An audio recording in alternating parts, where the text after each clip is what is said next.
Disturbing new allegations in the VA healthcare scandal, including evidence of stonewalling and even threats to punish whistleblowers. A recent email sent out to VA administrators reads this: please immediately stand down on any further communications with stakeholders, delegation members, and others regarding the access audit, wait lists, and accelerating care initiative. Well, a week later, apparently under some fire for asking staffers to keep quiet, another email went out. This one says, quote, let me clarify and add to my earlier message. Communication with stakeholders, including veterans, veterans service organizations, the media, Congress, and state and local officials, remains a top priority. So which one is it? Stephen Dinan is a staff writer for the Washington Times. All right, which one is it, Stephen? Were they trying to keep people quiet? I'm sure they were, and I'm sure that, after having gotten burned on that, they decided, well, wait, that looks even worse if we're issuing a new gag order. Remember, look, this whole VA scandal started with whistleblowers who came out and said there's bad treatment at the Phoenix VA facilities. They were ignored, and in some cases, apparently, they were put on administrative leave. They were transferred to other jobs. All of this started with whistleblowers, and then to have the VA tell whistleblowers or potential whistleblowers, hey, no communication with anybody. Let's keep this all in official channels, that again looked like they were trying to cover up, so they had to reverse.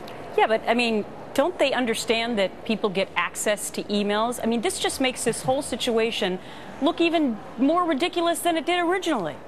Yeah, what we're learning, whistleblowing is so fundamental to this, and what we're learning and what we're apparently going to hear again tonight from this congressional hearing is that people who had blown whistles, who had raised concerns within the chain of command, not only were their concerns not addressed, but they oftentimes were punished, were transferred to administrative duties. My paper, I guess last week, had a story about a woman who raised issues about a veteran who was shackled because she had some mental issues. She was shackled for much longer than she needed to be. When a nurse raised this issue, she was first of all ignored and then was transferred to a desk job, and all of her fellow nurse colleagues seeing this were like, wow, we're not going to raise these issues ever again. These whistleblowers, they're sort of key to getting past that culture that's in the VA, right. And yet the culture right now in the VA is to punish them rather than to deal with the problems, and we're learning more and more of those allegations. I think the big question tonight, though, will be when we hear these whistleblowers come forward at this hearing, if they're going to detail the retribution that they apparently face, the big question is, will anything be done for them? Will they get their jobs back?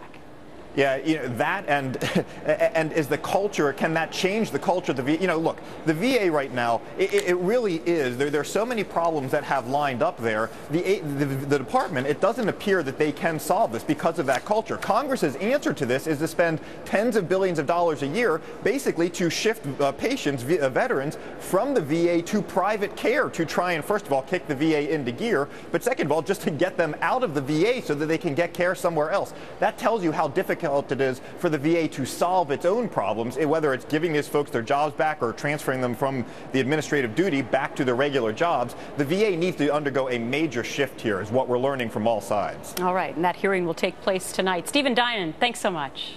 My pleasure.